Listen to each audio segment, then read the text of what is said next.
Coming up on All About Android, it's me, Jason Howell. We've got Ron Richards and Florence Ion. As usual, we talk about Android 12, some leaks that show that we might actually be looking at a very big UI refresh coming to the next version of Android. Exciting stuff there. Also, what exactly is a quad-curved waterfall display?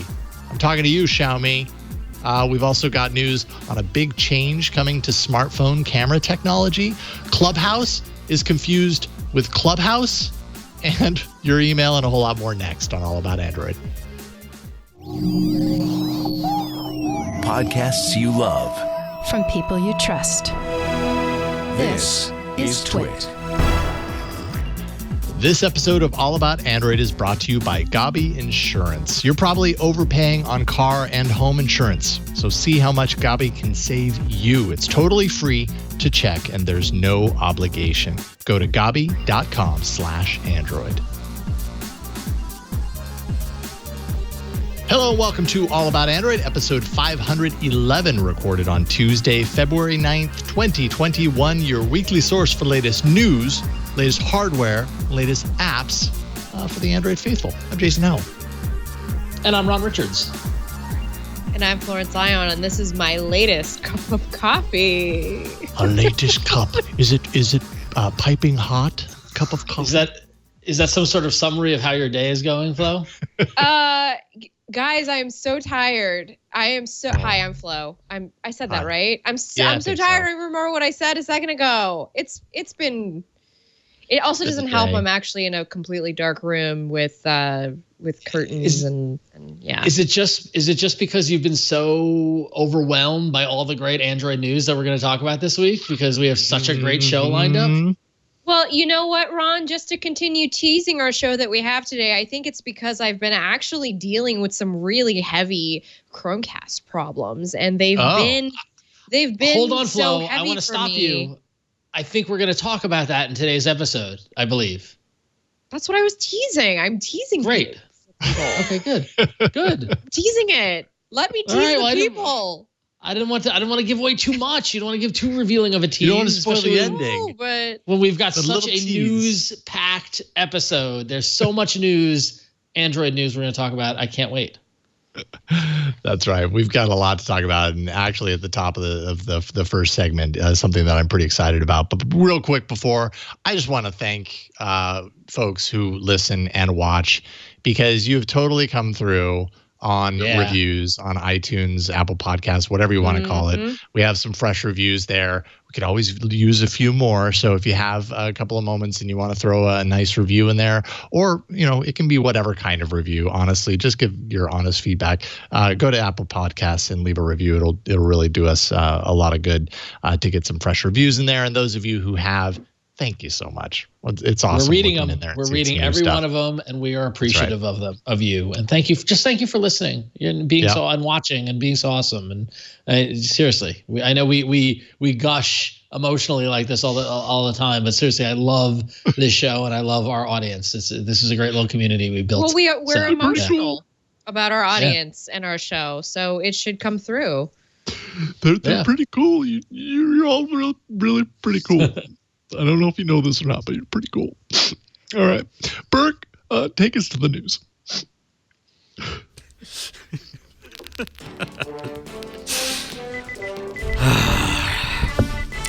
Looks like dark mode will finally be finished in Android 12 or replaced with sepia mode. Talk Here's about Android Burke all of a news. sudden coming in and spoiling things. With I know. Burke just laid out his wish list there.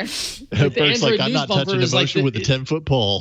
The Android news bumper is the teasiest of all the teas, and he's just like, hey, Android 12 is going to get rid of dark mode. So what is Burke talking about here? Well, I guess we'll find out what it means. I mean, the evolution for to the dark record, mode, I blew my script. That's okay. It's okay. It worked for you, and it worked for me too. Totally so worked. I like it. It totally worked. So the kind of evolution of Android to dark mode took a few versions, and then after dark mode was a thing, people started kind of looking towards a theming option. Like, why don't we have theming on Android? And we saw a little hint of that, I think, on Android 11. They integrated some of those tools, but it's not like a full system-wide theming. There's certain elements to it. Well, now we have some pretty big Android 12 leak news. There was a document that was shared with major partners that I believe it's XDA developers got a hold of. Basically, this document illustrates, at least to some degree, some of the major design changes that are likely coming to Android 12. XDA did say its authenticity cannot be completely confirmed, but they feel pretty strongly based on source and all that kind of stuff. And everybody looking at this, it kind of seems like everybody's feeling like this is legit. So I will say before we jump into this, like, I'm excited because I feel like the last 2 or 3 years, if not longer, we talk about these major revisions to Android, and it's just become these little things that, yes, are meaningful and to the experience, but I feel like I've been kind of hoping for some like big sweeping change, and I don't know if this necessarily confirms that a big sweeping change is coming, but there's a lot in here, and there's screenshots and everything. So if you're not watching on video, I apologize. Look it up or check out the video to see. But what is in there? I'll try and describe it for audio listeners. An updated notification panel UI, which is just trying to describe it, it's large, it's big, it's bubbly. All of the screenshots have this kind of like beige color style, which I don't know if that necessarily means like the new color of Android is beige. I think what it probably indicates is if there is a full system-wide theming option, this is one example of it, right? Like, you could theme it that way. You could theme it a number of different ways. This beige color theme just happens to be the one that is shown in these screenshots.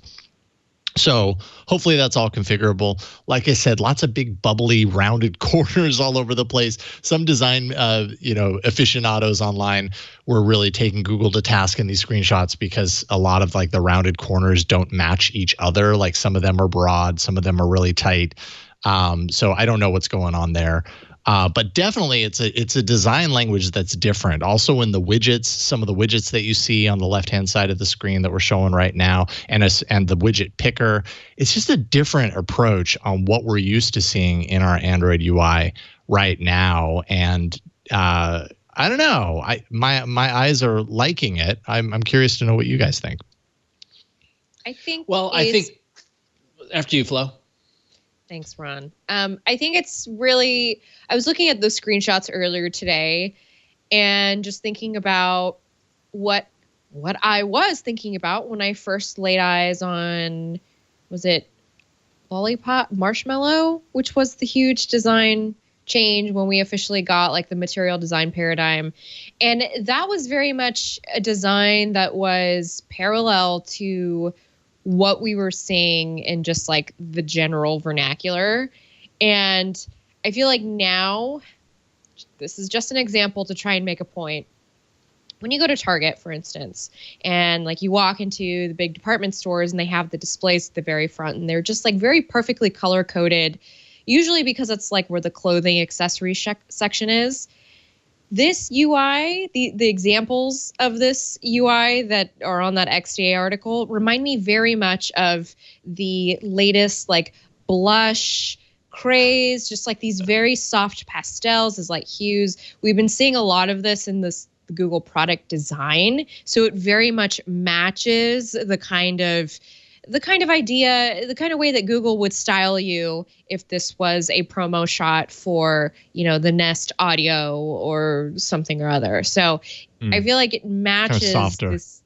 Yes, it's just this new, like very soft Android. And it's a very different approach from the hard angles, the layered material design that we're very used to, the thing that we sort of have known Android for all this time. And I think it actually makes it a little more approachable. Yeah, it's interesting because, Jason, you mentioned that, we've been, analyzing the recent Android versions and talking about the iterative changes and just like it hasn't been a sweeping kind of design paradigm shift. And I looked it up, and like material design got added to Android in 2014. Yeah. Right. So it's been, I mean, closer to a decade of this than it hasn't been. But that said, if you look at Android when material design got rolled out in the mid 2000s versus how it is now, it looks completely different. It has evolved. In fact, I would say the design on Android has never looked better, has never been sharper, but it's this weird sense of sameness that we felt because it's been so iterative and so gradual. And every time a new version comes out, like, oh, this is a little rounder, or oh, the fonts are unified here, or this this interaction changed and all this sort of stuff. And it recently did leave me wondering, okay, when are we gonna shake it up? And if this is gonna shake it up, I think the time is right. I think it's I don't know if it's long overdue, but it's like exciting to have a different approach than an iterative approach that we've had. So it's long overdue. I think it's exciting. Yeah. It's long overdue. I want to just, I guess, put a theory out there that I sort of have, which is that I don't know. Android has just always felt very, to put it plainly, nerd-centric. I've been playing with some of these older phones lately that are on like Android 4, Android 5, because I've been playing with some like older hardware. So these are things that haven't been updated in years. And just that interface, it was a very hard sell back then because it wasn't really approachable for everybody. So I really like this new soft approach. I don't know. I want to dive deeper into it because this is not just an Android thing. The other thought I had when I first saw these screenshots is that, oh my God, it looks very like Apple-like. And just the screenshots I've seen with the way people have customized their new iOS home screens now that they can, go a little further with that. It reminds me very much of that approach. And I do like it. It does get me excited, and it does make me want to see what that's going to look like on a Pixel. Yeah. Well, and that's one of the questions that I have is, are we looking at Android, let's say like vanilla as a term we haven't used in a while? Like, are we looking at vanilla Android, or are we looking at the Pixel launcher? I'm not really quite sure. You know what I mean? And I suppose we'll find out, because I could totally see the Pixel launcher being, I guess where I come down on this is I'm excited for it. But the question that I have is, if we like it, and this was a look at a new Color OS or Oxygen OS UI versus a stock Android UI, would we like it then? You know what I mean? Interesting. Yeah. Like so when it's not the stock Android, right. I'm totally guilty of this as well, and I know exactly what you're getting at. It's like, give me stock Android, and then any variations on this, I'm always like, it's not what it's meant to be. It's not what it's supposed to be, and it's a little too Samsung UI for me, or whatever it might be. Too stylized. That's a very good point. But the thing is that the Android stock UI is what the baseline is. And then and what happens on top of that then, to your point, just gets completely compared, or gets analyzed in comparison to that stock as that baseline. So like Flo, to your point, this blush kind of, I know someone in the chat room called it feminine, kind of style to it. If that was the baseline, that's a very good question, because honestly, while I like the idea of seeing something different and a new design paradigm, I hope this is a theme, because honestly, that color palette doesn't really resonate with me. It is a theme. Yeah. Google is bold colors, and I think just they're introducing that as sort of, I think that's what we're going to see. Let's just say this is for real. That is something that we would see on the advertising, because that is how the current crop devices are being stylized, which of course appeals to me, because I'm a suburban mom. So I'm glad you're embracing it. Come on, have you guys not noticed all the collared shirts I've been wearing in the last couple of weeks? Like, slowly my wardrobe is turning into like a woman's zone. So another thing I noticed. another thing, and not about your clothes or anything about this, this would be Android 12. Android 12 is S if you really want to continue going down the treats and stuff. This is a very soft look. So maybe this is Android soft serve or Android soft drink. Well, soft. Like it wouldn't be a soft serve is better because that could be Carvel, and I'm game for Carvel at any time. Soft drink isn't really a dessert though, Jason. So, it's not a dessert, but it is a sweet treat. Could it be? Is it okay, maybe. Yeah, it is. It's like the sweetest of treats. It's like literally sugar water. What if it's a Mr. Softy? I'm actually, this is a divisive topic, Flo, that you're stepping into because Mr. Softy is beloved by many. I've only had it in the East Coast. But and the classic Mr. Softy truck in Manhattan is a well-known kind of thing. Yes. But I am firmly on the side of Carvel. Carvel there is no greater delight in the world than a Carvel soft serve hot fudge sundae. Oh, it's wonderful. So. All right, now I'm hungry for dessert. One thing we should also point out, it's not just those theming options that we're talking about.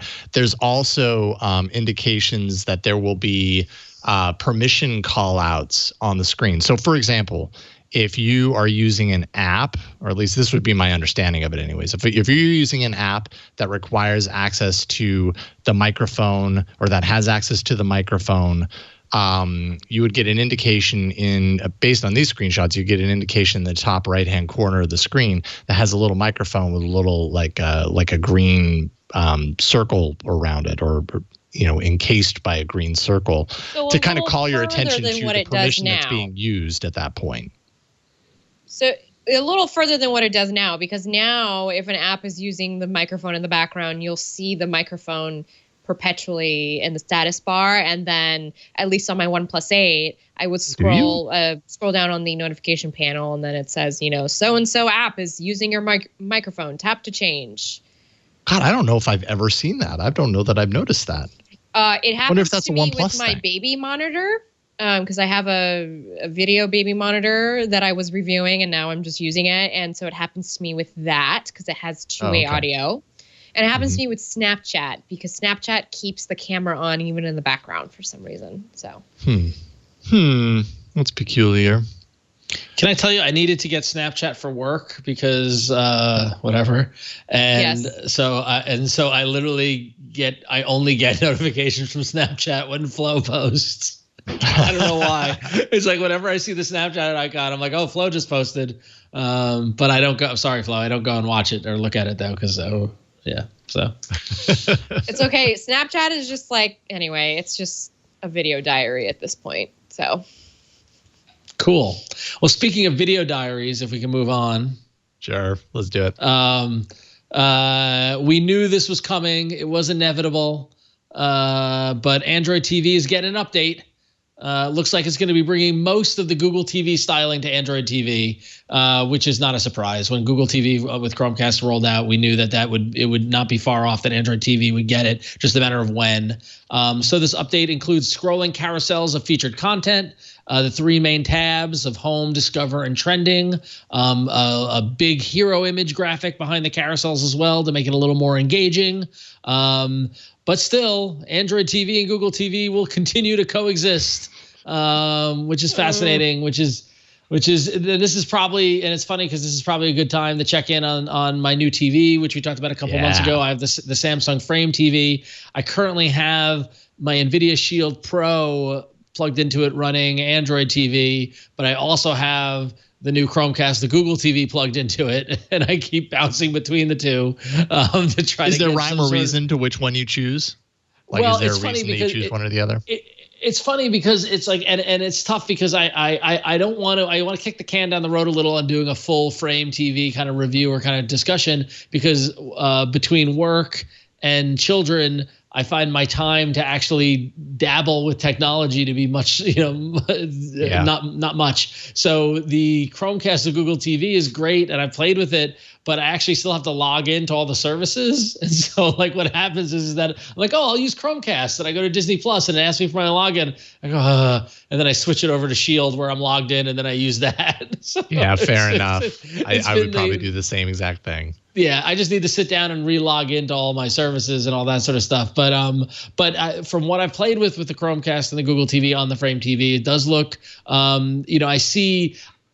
I was trying to do the comparison between Shield and Chromecast and for Google TV, and like kind of in a use like, okay, if I sat down and were watching TV, is this home screen more helpful to me than the Shield one? And I do think it is. I do think the Android TV main screen UI, other than navigating to the apps that I need to, that was all I was doing. I wasn't really participating in any of the other kind of areas of the home screen. Like it would try to bubble up and recommend content from YouTube or from some of the other things. I found the recommendations not to be that solid, or they'd be really outdated. Like it would do it once a day and I'd just see the same recommendations for hours, right? And so, but then switching over to Chromecast from that home main screen on Google TV, you're seeing way more kind of bubbling up highlights of what's currently live on YouTube TV, or like what, or what based on my viewing patterns, making actual accurate suggestions. So I definitely see the value of it. As far as the Samsung Frame TV, I just love the dang thing. It's great. I've been on a mission to unlock 4K UHD content because I quickly realized that like, oh, this TV is the first 4K UHD I've owned. And I was like, let me get my Blu-ray player out. I'm like, oh, this is my $30 Samsung Blu-ray player that doesn't support 4K UHD. So I need to go get another Blu-ray player, which is going to cost $300. But then I had to up my subscription to Netflix to unlock the 4K content from Netflix, because you have to pay the premium subscription price in order to get it. Amazon has it for free. Disney Plus has it for free. Like I'm going through every app to see what their 4K support and how it looks. But I will say I watched a John Mulaney stand-up special on Netflix that was in 4K UHD, and it just and over Wi-Fi it still looked beautiful. It looked great. Awesome. But specifically about the Samsung Frame TV, with a true Tizen device, I don't really see a lot of difference between Tizen and Android and from a TV interface, right? Like you've got all the main apps. There's even there for like we joked about. There's even a Google Assistant app. They've done a really good job of porting those apps to Tizen and making them familiar that if you didn't tell me it was running Tizen, I wouldn't be any the wiser. And I think if anything, it just shows how programming for these platforms and for the TV interface have evolved since the first smart TVs we saw roll out, 10 years ago or so. So it was Yeah. So it's a lot of fun. The art mode is great. I mean, like that's the gimmick of the Frame. But like when we're not watching TV, it's a piece of art. And like, I think I said it last week. A friend came over and asked us where we got that piece of art, and it was like, no, it's a screen. So that totally made the price worth it. But It's been great so far. So we're still working on the house, and I've got to get a lot of furniture for the living room, and I've got to get my receiver and my speakers and like build out the whole home theater setup. It's been kind of slow going. I got the hot water fixed in the bathroom shower the other day. That was more of a priority. But so far it's proving to be a good purchase. So nice. a piece of Samsung tech that I actually love, Flo. So there you go. Right on. Well, we'll check back with you down the line when you have more time to put into your Frame TV and see how it's going. All right, let's take a break, and then we will get into some interesting hardware news to talk about. First, this episode of All About Android is brought to you by Gabi Insurance. Gabi is new on All About Android, so it's great to have you on board. And Gabi, man, it's a really interesting and cool way to see if you're overpaying on your car or your home insurance. And chances are you probably are. Maybe you don't have the time to deal with it. And there is technology that can help you find the absolute best deal out there, and that's Gabi Insurance. So maybe I'm sure this sounds good, right? You want to keep an extra $961 a year in your pocket. That's significant. And that is how much Gabi customers save per year on average on car and home insurance. That's a lot of money. So, of course, heard about Gabi, had to check for myself. Anyone should check and see, shop for insurance. You never know. You know what you're paying right now. You never know if you might be able to save. I used Gabi to do that. It made price comparison way easier than having to do all of that stuff on my own.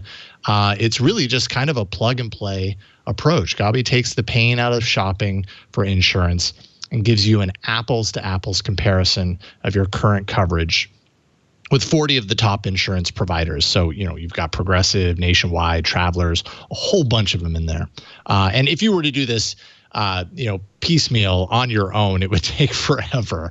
But thankfully, Gabi makes it super easy. You just link your current insurance account, and in most cases, you'll receive quotes in a few minutes. It really is a quick turnaround time while you're there, just kind of waiting for the page to refresh. It's awesome. For the exact same coverage that you currently have. So they're able to analyze your current insurance coverage and then find coverage that matches that from all of these other providers and give you a view into whether they can save you money by moving to a different provider, or if your provider is offering you the best, it's a great way to confirm that. So if you find one, you want to move forward with one of the quotes, the insurance company you selected has to review all of your details and confirm the final price. At that time, there may be some adjustments based on any new information that wasn't shared prior to that, and you may actually need to speak with a Gabi agent. We were told that an average online quote takes you 1,100 keystrokes. That's one average online quote. Gabi gives you multiple quotes, and you can multiply that, right? Saving you thousands of keystrokes. So that just translates into time that is saved for you. So like I said, I got super curious. We've been with our insurance provider for more than 10 years now. I got it actually probably right around 15. I hopped on Gabi. I was able to plug in all of my details. Gabi, went to work, did its price comparison magic. It took, I would say in my case, it took probably about 10 minutes tops, start to finish. And I was just super surprised at how fast it was. In the end, I will say I was presented with an option that wasn't quite the savings that I've already locked in with my current provider. So, they weren't necessarily able to come back and aren't able to come back with every single person that plugs in the results or their insurance coverage with a cheaper insurance option. That was the case with me. It was close, but it wasn't quite there. But what that did for me, it really confirmed for me that my current coverage is pretty darn good. It's just fine. And, just knowing that, it's peace of mind. I know that I don't need to shop around. We have a good deal. But as I mentioned earlier, Gabi customers save $961 per year on average. So my results are kind of an outlier when compared with what you're likely to find. In fact, Leo saved $2,000 on his home insurance by switching thanks to Gabi. And by the way, they never sell your information, so you're not going to get any annoying spam calls or robocalls. Leo has tested this. He's not received anything, so that's a positive there as well. So you're probably overpaying on car and home insurance.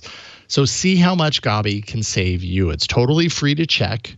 There's no obligation. All you have to do is go to gabi.com/Android, and I'll spell that out. That's GABI. Gabi.com/Android, and check it out for yourself. It doesn't take very long. You can plug your information in and see where it gets you. Gabi.com/Android. Gabi, it's great to have you on board, and go save some money. That's what it's all about, and we appreciate Gabi's support of All About Android. All right, we've got some conceptual stuff in the hardware section. Let's do it.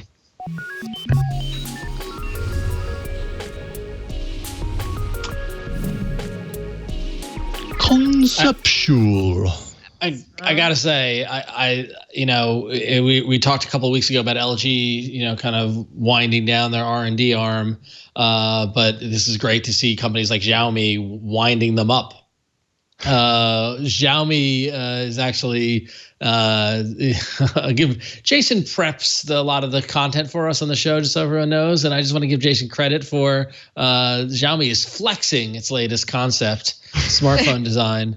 But basically, this smartphone design is fantastic. And just I want you to hear these words that I'm going to share with you.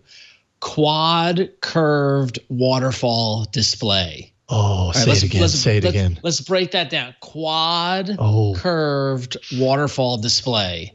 So quad indicates 4. Okay, and we all know a cell phone has 4 sides. So, okay, 4 sides. Curved speaks for itself. It's not straight or angular. It's curved. Oof, yeah. Waterfall. Imagine a serene waterfall. Is the water just continues to fall, let gravity flow with it. And then finally the display. So what that translates to is a screen that wraps around on all 4 sides. Oh my God. Really? It's got an 88-degree quad curved glass panel. This is bananas. It's got no physical buttons or ports, and it's got pressure sensitive touch sensors instead of physical buttons or ports. This is like a future phone, people. This is so cool. This is a 4-sided curved glass, 88 degrees, no buttons. Come on, this is like space. What do you think of this? This is so cool.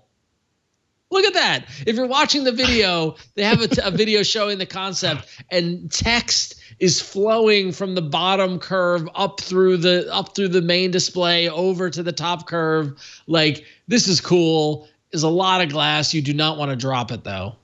Yeah. So we joked, Jason, do you remember when Samsung came out with the Edge design and we had the first kind of waterfall on the sides? I'm surprised it's taken so many years for someone to do this on all 4 sides. Yeah, it kind of sounds impossible to get glass to do that around all 4 sides, but apparently they can. I don't know. This just sounds like a nightmare to me. Like, it sounds like it's really cool to look at, but I do not want to own this phone. Because I mean, I put a case on my phone anyway. At this point, if I want my phone to survive, because I just know I'm going to drop it. Maybe not a large catastrophic drop, but even like a couple of feet from my pocket onto the hardwood floor when I'm sitting on the floor, doing a puzzle or something, it's going to fall out and it's going to break. That's just how I roll with phones. So I put a case on it. Like, what's the point of me having this phone when it's going to have a case on it? And this is a phone that is designed to be seen without a case. Yet a phone like this can't survive in this world without a case. I don't understand. What do you think? I think it could. I think you just need to be careful, Jason. I could be careful, but then life happens. No amount of my being careful can protect the phone that I carry. I do have to appreciate the spectrum of devices that we cover on this show. We go from the most rugged, can absolutely withstand some sort of nuclear fallout, to, oh my God, don't even touch it because it's going to crack. Right. Just don't look at it. It's going to crack. That's pretty much it. Yeah, don't even touch this thing because you're going to break it. I don't know. In my mind, I was thinking, oh, Ron, why are you getting so excited over this? This doesn't bring us any closer to that phone from the Expanse. And then I realized, well, maybe this would actually. Let's repeat again. Quad curved waterfall display. Oh. And for those of you who are watching the latest season of The Expanse, which I'm watching on Amazon Prime in 4K UHD on my Samsung Frame TV. Okay. They show those handheld devices a lot this season, and like more than ever, we're getting a sense of what they look like and how they work. It seems like ever since The Expanse went over to Amazon, their effects budget like shot up. But there's been a couple of. But not only are they showing those screens, but they have the extra flipping out to the side, like the LG Wing. They have another screen that pops out the side. And did you see that there was like a tablet version? Avasarala had a tablet that was on her desk that was like a big pane of glass. That was so so cool, so cool. I love The Expanse. All right. But that's what I think about when you get excited about something. I've been doing this show long enough with you that is what is categorized in my mind. And so when you do get excited about something, I think to myself, is this going to bring us closer to that goal? And this one is close. I wanted to dunk on this. I really do. But I think, Ron, this might be it. It's close. All they need to do is get that back panel to be transparent, and like there to be no electronics in it whatsoever.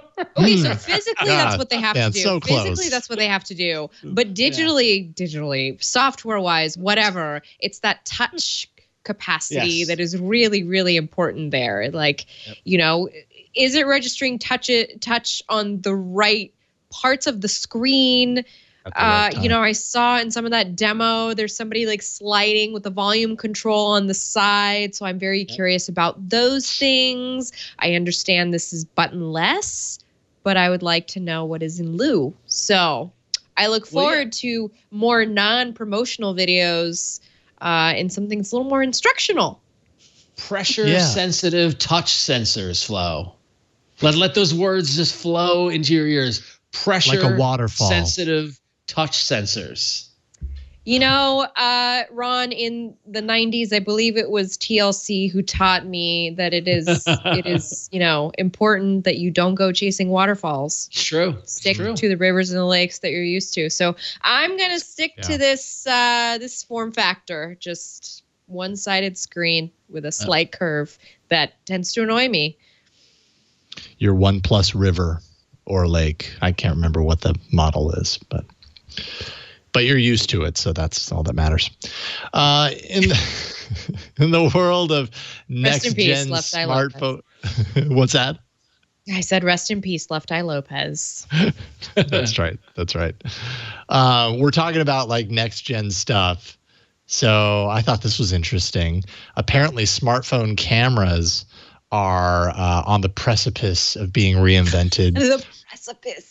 We've become used to our multi-camera array on the back, many different cameras back there and everything. That's been the next generation of smartphone photography for quite a while now. Apparently, there's a company that just emerged from stealth. You don't just come out of stealth; you emerge from stealth. Called Metalenz. And they announced a single lens system, flat lens system called optical metasurfaces. So there's some buzzwords for you. Apparently, it takes up less space than a traditional lens because it's flat. It can supposedly produce images the same or better than traditional lenses on smartphones, including collecting more light than what those lenses can do. I won't pretend to understand all of the technology that's making this happen, but they describe it as little nanostructures in the glass wafer that actually bend light rays to improve their capture. They say it's a totally new approach to lens capture through a smartphone camera. It's going into mass production end of year. There's an unnamed phone maker that's on board to release a smartphone with that lens as its 3D sensor. I don't know if that's going to be this year or next year, but apparently, hopefully, at some point in the near future, we'll see a device that's actually using this. And the idea here is, space saving. So if you take a look at the lenses that are included, this is the Samsung Galaxy S21 Plus. Which I haven't even shown on the show. By the way, I'm reviewing this, but I can talk about that later. And this is actually not even a good example, but there's the little camera bump because all the camera hardware, it requires space, and you have different mirrors or different modules and components inside of there that all occupy that space that requires that to push out. If this is a flat glass approach, then that allows for more space for other things, or that allows for, let's say, a thinner phone. Who knows? Maybe it allows for a transparent phone at some point. But anyways, I think it's an interesting approach. And also, they're talking about this going under the display for front-facing cameras. This would be another good alternative, a good option for that. So you can get rid of the notch in doing that. So I don't know. Kind of a neat approach. I suppose we'll see. There were no photo samples in this article to be like, all right, and this was shot with one of these lenses. So we don't have that yet. But do we think that camera technology in smartphones needs a refresh? Remember when it was, well, I guess in some ways it still is this, but it's always been the Megapixel Wars with the smartphone manufacturers. Yeah. Which I guess is fine. But I would really like to just have them continue refining the camera instead of just keep adding. Although I will have to say, lately I've been getting a lot of use out of that macro zoom, that macro lens that's on the OnePlus 8. Yeah. I'm starting to realize and sort of understand a bit better when that should be used, which is like food photography, or when you want to just kind of do like a close up, but like you said, the annoying part is all the stuff that they have to cram into the phone to make that happen. And I don't know. I just don't know if we're at the point in time anymore where you can have like 7 different phones, one that's for shooting, one that's for being rugged, et cetera, like the old Samsung way of doing things. So maybe it's just going to keep consolidating, getting bulky. Yeah. The Megapixel Wars. Right now, I think we're at is 108 megapixels the highest that we're seeing on smartphones right now? I'm finding an article that refers to 192 megapixel camera. This was written last April. Cameras do so much more now. It's like having a dedicated macro camera is great. Having a dedicated wide angle lens is great. And so now we're looking at that whole package that everybody is offering instead of, it's no longer just the megapixel number. It's what is the camera capable of doing? Because the Pixel has 12 megapixels, right? But it's that ultra pixel. It's the computational photography that's going on. So I'm looking at an article from September that says sensors of the world's largest digital camera snap first 3,200 megapixel photo. So okay, it's coming. It's coming. So imagine a Xiaomi concept phone with a quad curved waterfall display. Think about it. Coupled with, sorry, I'm trying to pull it up, a Metalenz optical meta surface. Oh boy, that's a phone. Lens is spelled with a Z, by the way. Everyone. Yes. So Jason should be saying lens. Lenses. Exactly. All right, Flo, this happened to you. What happened to you? This did happen to me, and I decided to adjust my light right as Burke is working on the shot. Good job, Flo. So if you were on Twitter last week, you might have seen me tweet a picture of what looked like was my Chromecast with Google TV stuck on the bootloader. Let's see, this happened February 3rd, which was Wednesday night. So I go into my bedroom Wednesday night to do my late night, fall asleep to the TV watching. And what do I see in that room is the bootloader popping up. And so I freak out. I tried unplugging the Chromecast and then plugging it back in, not only via HDMI, but also with the power cable. And when that didn't work, I went and I held the reset button that is actually on the exterior of the dongle, and I held that for just until it restarted, and then thankfully launched back up and everything worked just fine again. Now, I had initially thought the culprit was my daughter. She loves the Chromecast with Google TV remotes. We have 3 of them now in the house, and whenever she sees one, she goes right for it, grabs it, puts it in her mouth. She also happens to be an Android developer, right? I mean, that you're right. That could be the track that we have coming up. We'll see. But so I was thinking, oh no, she got so much spittle in the remote that something happened. I don't know. My mind connected the dots that maybe playing with the volume button had done something akin to what would happen on an Android device when you are holding the volume buttons and starting up the phone. I don't know. That's where my mind went. A couple days go by, and a couple of you have actually tweeted at me that you're having the same issue. And then I see it happen to Dan Seifert at The Verge. And so we were talking about it on Twitter. Come over the weekend, Google delivers to me the news story at 9 to 5. Google, which is that there is an update coming for the Chromecast with Google TV, which fixes an error that shows the Android recovery screen. Now, I knew this was a recovery screen because it had the word Sabrina in it, and as we might remember from our rumor mongering days, that was the that was a code name for this particular dongle.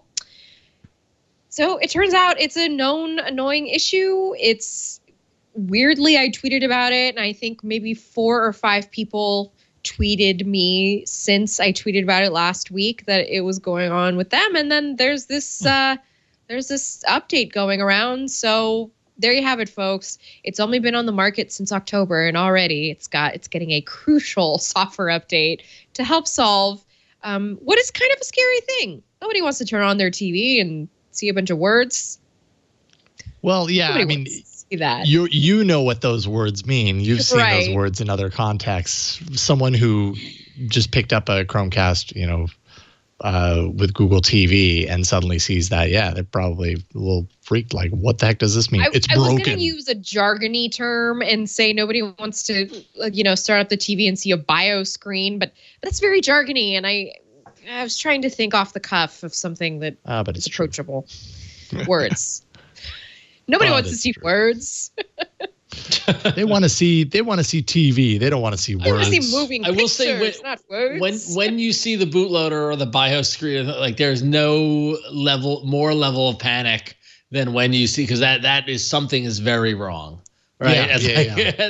And to your point, Flo, like a normal person, I don't know if they would know what to do. You know what I mean? Like that is the thin veneer between those of us in the know who know and could work our way in and out of a bootloader and like a more hardcore kind of thing versus the average user who thinks their thing is broken and it's a dud. Like, so, but yeah, even I feel comfortable enough to navigate in that environment. And when I accidentally trigger that on the phone, I always go, oh, and I get panicked, right? Because it's just so jarring. So it is incredibly jarring. Now, what's also fun little tidbit about that Chromecast remote is that if you've programmed it to work with IR with your TV, the volume buttons don't work for the bootloader. So you can't, you use the volume buttons to scroll through. Well, you can't actually do that with the remote because the IR is working on the TV. So it'll change the volume, no problem. It'll do as you programmed it to do, but it's not going to touch that bootloader. So the hard reset is the way to go. Oh, well, that's a good tip. Yeah, that sucks. Don't try and fix it with the remote because it's not an input. That's not an input. Those aren't an input. Okay. All right. Well, thank you for that. Hopefully that helps out some folks out there who were panicked when they saw the same thing. Up next, we have a little bit of app news.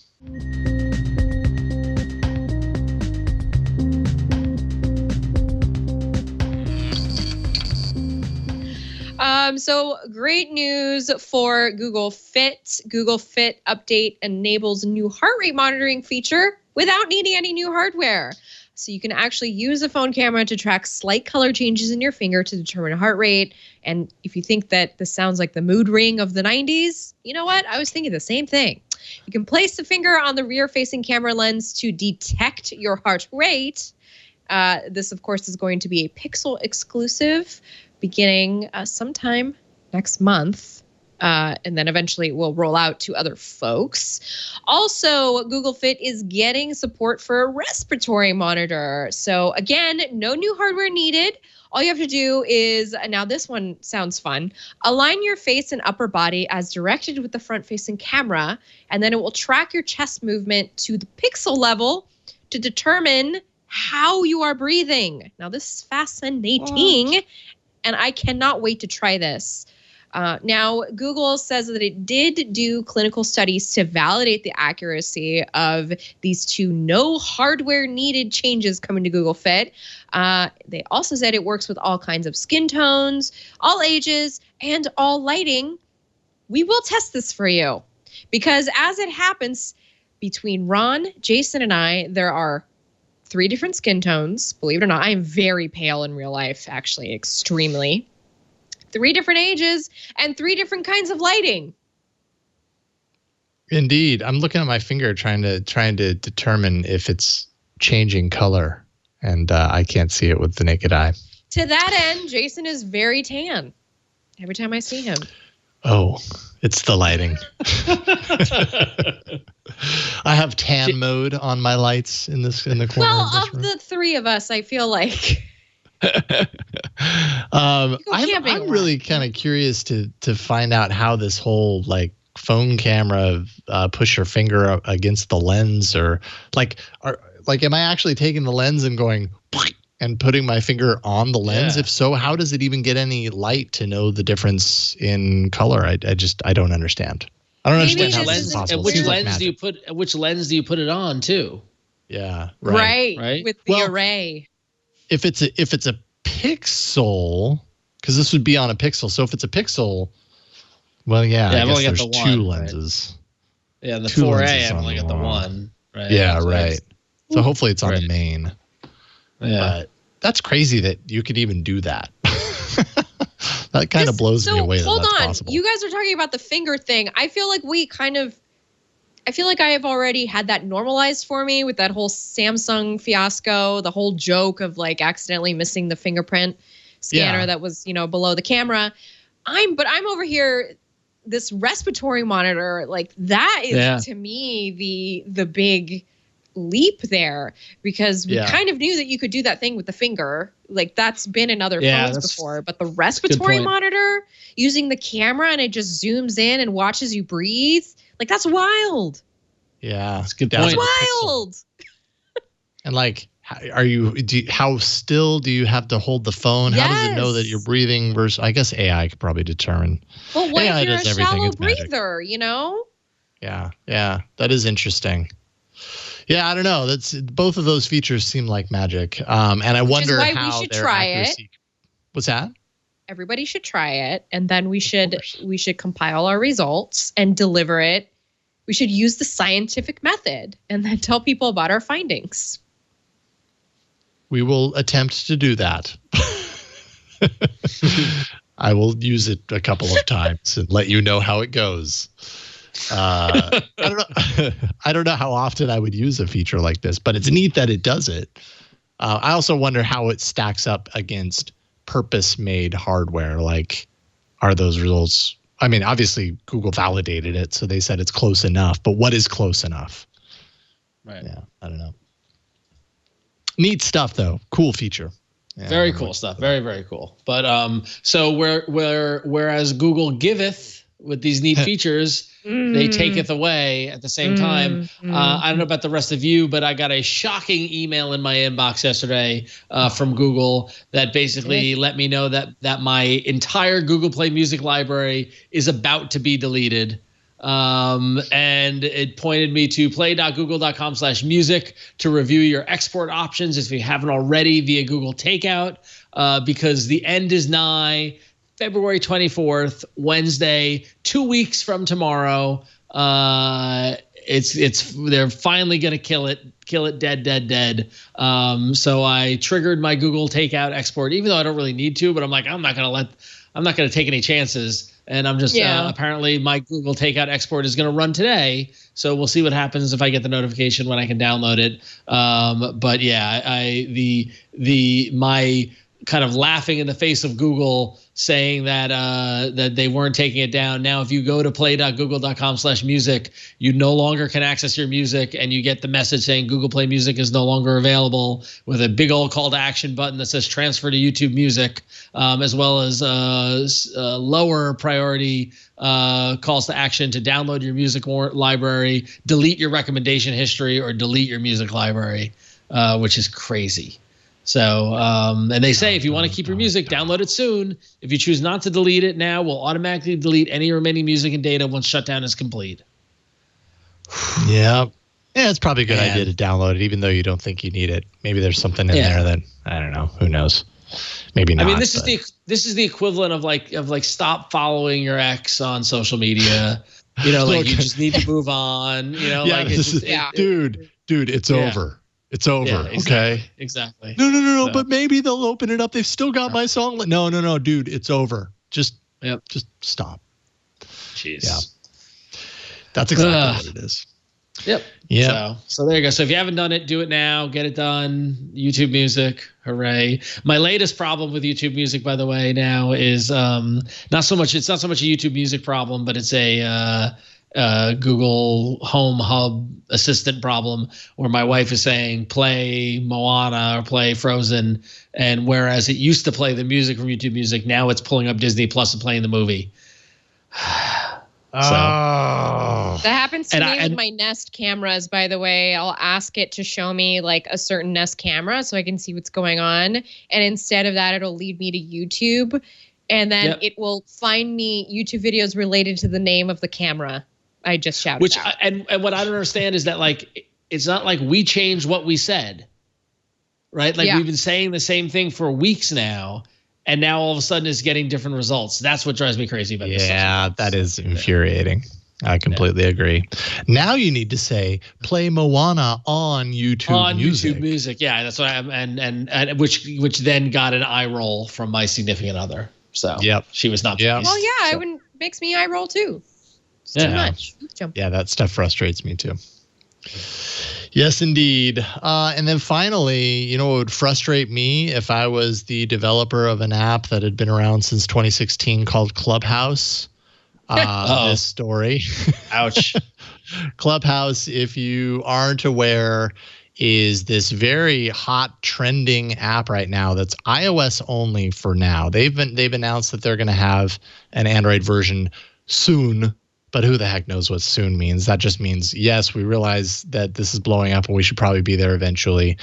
But there's no timetable for it. It's a social audio app. It's almost like somebody on Clubhouse can like start up an audio conversation with whomever he or she chooses, and anyone else that's on Clubhouse is invited to jump in and listen. And they can like raise their hand to be brought in on this audio conversation.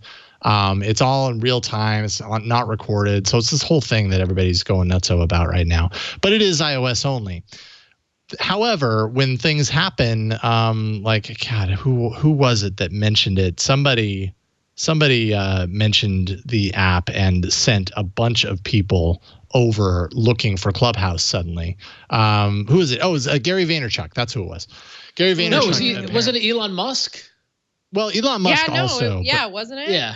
Yeah, there was Elon Musk, and then also Gary Vaynerchuk was another one that was thrown. Probably everybody is at this point. Anyways, I saw some comments when I was looking. You're right, it was Elon Musk, but I saw some comments referring to Gary Vaynerchuk as well. Anyways, so raising the awareness for this app, and a bunch of people go into the Play Store to search for Clubhouse because they don't know that it's not on Android yet, and they find a Clubhouse app. It's called Clubhouse. And it's been there since 2016. It's a project management tool app. And all of these users download it, install it, try and create an account. You know, a lot of the comments refer to like, I looked for a new account button, but I couldn't find it anywhere. 1 star, you know, and meanwhile, like, apparently with this Clubhouse on Android app, it doesn't have that button because it's not the same app. And so just getting reviewed into the floor, an avalanche of negative reviews. The CEO of that app ended up pulling it for the night because it was just getting so many negative reviews as a result. It's back now, but it's still reviewed to crap, basically. It's just kind of depressing. People don't really read when they're installing something like this. They just jump on the thing they think it is, and then they criticize the developer of this app for not being the thing they thought it was. I'm shocked. I'm continually shocked at how many people participate in. I mean, I know at the top of the show we thanked everyone for their positive reviews of the podcast, but like the number of people who like download an app, it's not what they want. And like, I'm gonna go complain about it on the Play Store. Like I just find that fascinating. So. Yeah. Well, and it's interesting because remember the whole Robinhood fiasco is everybody went there to complain, and then Google was going in and right. I wouldn't be surprised if Google does that here. I mean, a lot of those reviews are based in a very specific misunderstanding of what is actually happening. You know, all those people are rating this poor developer 1 star, and it's all because they thought the app was something that it's not. That's not their fault. Yep. People who developed the app. So that's unfortunate. Who knows when Clubhouse will come to Android, though? I'm curious. Very curious about it. Yeah, it's fun. It's very funny because like I keep getting invites to it, and I'm like, oh, it's not on Android, and like, and even at my day job, there's a groundswell of like, we need to be doing stuff on Clubhouse because it's so trendy or whatever, and it actually makes me laugh because it's like that app Anchor that I consulted at a few years ago. This is almost like what they were trying to do back in 2016. Then they pivoted to podcast and got acquired by Spotify. But I don't know why this is getting so much momentum, but this is what happens, and this is the Foursquare effect. If you remember back, geez, how long ago, Jason, at South by were we? We were at was like 08, 07, 08, when 15 years. Yeah, when that was like it was all the rage, and it dies down, and why they, I don't know. I know it's an iOS only app. I've read in some places that it's iOS exclusive, which I don't know if they have a deal with Apple or something like that, but why there's so much energy behind it is just fascinating to me. And it's a bummer that this happened to this other app because they didn't do anything wrong. So no, they didn't. Yeah, such a bummer. Yep. All right. You wrote us, AAA@twit.tv, and we've got up next a few of those emails that you wrote to us. Starting with you, Bill. That's right, you. You wrote in and you had wonderful words to say. That's why I'm going to read your email. You said, yes, touchscreens are not the best idea for cars. I find them very distracting while trying to change anything. I have a Mazda, and it must feel the same way. My new car does not have a touch screen. Instead, it has a screen further forward on the dash, so it's easier to see while looking at the road. All navigation of the system is done by a command center in the center console. It takes a little bit of getting used to, but after a while, I don't even need to look down to do anything. Hopefully more car manufacturers decide to take this route. I believe that BMW does this as well. Just wanted to throw that out there in case anyone was looking for a car that has a better solution. Glad I'm not the only one who does not prefer touchscreens. That will always be, I think, the big differentiator between the touchscreen approach and the non-touchscreen approach is, can you do things without actually looking at it? When it's a control center, you can absolutely reach over and hit that button to, turn off the radio or whatever without looking at a single thing. On a touch screen, there is no, like we've talked about, there is no tactile there, and things change position on the screen all the time depending on the context. So you don't get that. You don't get the muscle memory aspect. I will say it's interesting on my Subaru that has both a touchscreen as well as tactile, functional, physical buttons, right? So I can navigate from the radio to the apps to something else with a big old button underneath the screen, and I can raise the dial with a volume or tune Sirius XM with another dial, or you can do it all to touchscreen. So it's giving you those options for that tactile muscle memory that I can do without looking. Like I can raise and lower the volume while driving and keeping going straight, whereas going to the touchscreen to find where the volume is and hitting it in the right spot will divert my attention. So I do think the hybrid approach is kind of preferred, but then again, I'm an old generation. Like this next generation, they might be able to navigate it. Who knows? So yeah. I don't know. I think there's truth to that. I do think that there's truth to that. That the kind of the generation that's coming into cars with touchscreen panels being more of a norm, like that's just like that mirrors what they're already comfortable with, which is a life, right in front of a touchscreen that's always on them in their pocket. So. That'll be an easy transition for them. Yep. All right. So in addition to car interfaces and displays, I got a ton of feedback from people on Twitter. So thank you, everyone who let me know. A lot of them echoed what our next email has to say. Steve writes in and says, I agree that the voice feedback in Android Auto can be annoying. And this is in reference to my complaints about Google Maps yelling at me to make turn left, turn right, turn left when I live in the neighborhood and I know where I'm going. Shut up. Steve says the simple fix is to mute the voice. This does require glancing at the screen at regular intervals, but it's easy to quickly spot the distance to the next turn. In 5+ years, I've only missed an exit one time. And so 2 thoughts on this. One, Steve says he's only missed an exit one time and he's still hung up about it.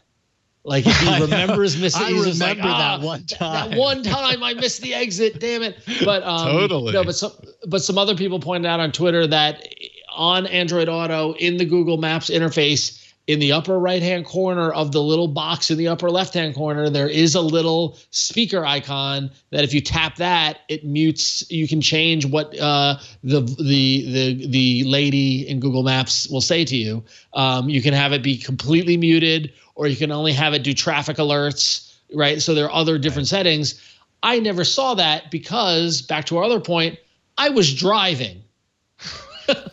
Ron, maybe you should just let Google, directions, give you the directions and just graciously accept it. No, but this is a point similar to my thing with the TV, is that I don't have a lot of free time to sit in the car and press every icon and every little button in the application on these apps to get to know it.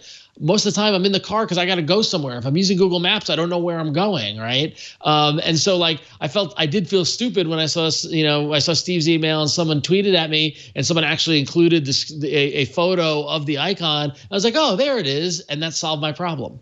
So clearly Google understands this and has accommodated for them, but it's hard to figure this stuff out unless you sit down and be like, I'm going to do everything, right? Like, it's not wholly intuitive. Like, there was no onboarding walkthrough of like, here's Google Maps and how it works, and don't like the voice, press here to turn it off. Like, unless you self-discover this stuff, you'll never know about it. Yeah. So. Yeah, indeed. Well, I'm happy you found it. Because it is handy, and it's nice to know that it isn't an all or nothing thing. Having that mode in the middle, that's what I usually keep it set at. Because then, if like I'm navigating somewhere, and then a shorter route suddenly comes online, it recognizes it. Like I don't need my maps to ever tell me turn right here, turn left there. I don't ever want that unless I'm driving in a city that I've never been. But what I always want is to know if a faster route just became available, and that having it on that middle selection does that. It won't give you all of your turns, but it will say a shorter route has come available. Do you want to take it? And that gets me to like look over for a second and go yes. So it's super handy. All right, Flo, you have the honors. Dang. By the way, I'm very happy to see that last week's conversation really resonated with a lot of people. I actually shared a clip from last week of us talking about that car stuff, and a lot of people resonated with them. Nice. So this one is not about cars, but it is our email of the week. Now, this one comes in from Daniel, and I think you're going to like it. So Daniel writes in, I want to hear what all of you thought about the horribly misleading game ads that you see for games on Google Play. Games that show a function of the game that isn't even in the game, like those problem-solving games that you see ads for, but when you get the actual game, it's some kind of bejeweled knockoff. Why do you think these blatantly misleading ads are even allowed? Do you think it's okay? Do you think it is wrong? Do you find it frustrating? Just curious to what all of you think. Daniel, thank you for writing in. Now, I do have to say I have continued paying for a Google Play Pass. So I'm now paying $4.99 a month instead of $1.99 a month. That's $4.99. It's a big hike. Yeah, it is. So I'm trying to figure out if it's really still worth that $5 a month, right? And I find that I have that similar problem with the games where the screenshots, the advertise, everything just looks really good there in the Play Store. But then when you download the game, it doesn't feel polished like if you were to, I don't know, pop a cartridge in a console or something like that. So I do see Daniel's point. I'm wondering from the two of you, Ron and Jason, how do you guys feel in the Play Store lately? I can speak from the experience of watching my kids on their tablet and watching them play. Is that holy cow? When you get a game that is ad supported, like there's games that are ad supported in a very nice way. And there are games that are ad supported in a very manipulative, user hostile way. And, some of those ads they're really effective, especially for kids. So that's why I like to watch and kind of see how they react to them and everything, because I will have a game come up, like be playing a game and have an ad come up, and you know those like 30-second ads, but they're like interactive ads. So it's like, you actually kind of play the game, get a taste for what the game is like. And I will always just like refuse to even participate because I just don't want to go down that road.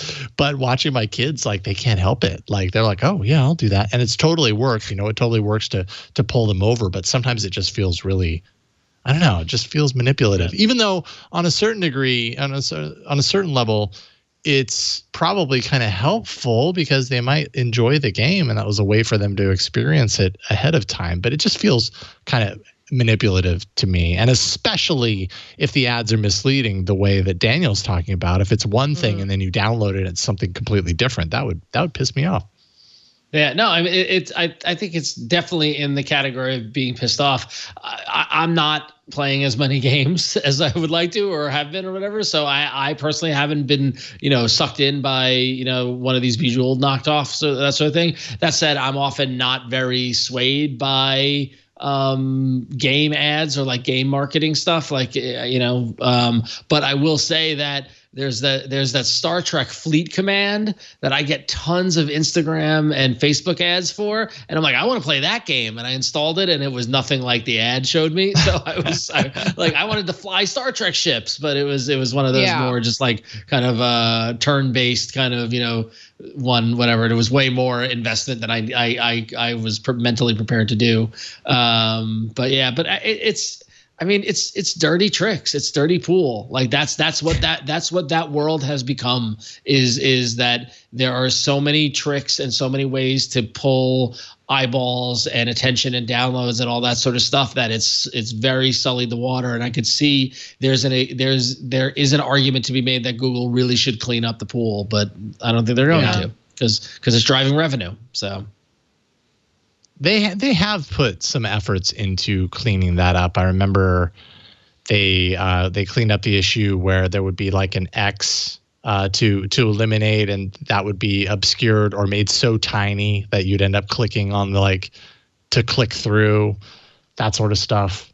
And I think they've eased up on some of those tricks, but even still, that X still jumps around. It's in any one of the four corners, it feels like, and sometimes it's the touch target on it is so small, even still, especially for like my kids. They're not as accurate as I might assume that I am, and end up pulling it up and installing or whatever. But yeah, it is dirty tricks. You're right. There's a lot of dirty tricks in that aspect of the industry, and dirty rotten tricks. Dirty rotten tricks. All right, Daniel, you can tell all of your friends that you were the email of the week on All About Android. And with that, we have reached the end of this episode of All About Android. Next week, we are going to welcome on, I can't believe we haven't done this before, Sam Abu Al-Samid, friend of the network. He's been on Twit a number of times. He's been on Tech News Weekly a number of times. He is an Android user. And he actually, the reason that he came to mind is he emailed a couple of really detailed, thoughtful emails this week about Android Automotive and kind of what's going on behind the scenes, what it actually means when Android Automotive is in a vehicle, how it compares to Android Auto, what it enables, what it doesn't, all this kind of stuff. And I was reading through it and I was like, I mean, there's no way I could read all of this on the show in the email section. So why don't we just bring him on? And I can't believe that we haven't done it sooner. So he's going to join us next week, and we're going to have a discussion about Android Automotive and from his perspective, because he knows all about this stuff. And I think it'll be a good conversation. Yeah. And he's going to join for the rest of the episode as well. Awesome. Yay. I love Sam. Yeah, he's awesome. So that's what you can look forward to next week. Flo, what do you want people to know? Well, what you can know about me right now is you can go to florenceion.com. That's my website. And you can find me on social media at my handle at OThatFlow. I'm on TikTok, Instagram, Twitter, et al. And of course, if you'd like to hear more from me on Google, you can tune in every week to the Material Podcast on Relay FM. That's my other podcast. So thanks, everybody.